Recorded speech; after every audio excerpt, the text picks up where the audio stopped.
அந்த கூட்டணிலாம் சேர போறாரு அப்படின்ட்டு ஒரு பொய்யான ஒரு பிரச்சாரத்தை பண்ணிட்டு இருந்தாங்க. இந்த நியூஸ் எல்லாம் கேட்டு நீங்க கொஞ்சம் கன்ஃபியூஸ் ஆயிருப்பீங்க. அதனால இங்க மறுபடியும் ஓப்பனா தெளிவா ஒரு விஷயத்தை நான் சொல்றேன்.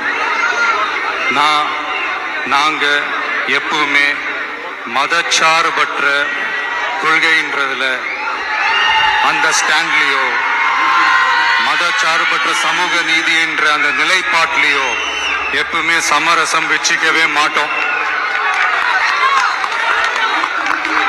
நம்மளுடைய தலைமையில தான் ஆட்சி அப்படின்றதுல எப்பவுமே உறுதியா இருக்கிறோம்.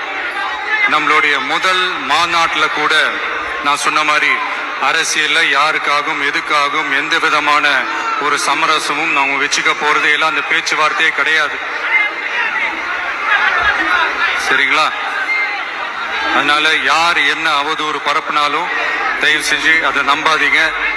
எல்லாம் வல்ல இறைவனின் அருளால் நாம நினைச்ச டார்கெட்டை நம்மளால நிச்சயமா அடைய முடியும்.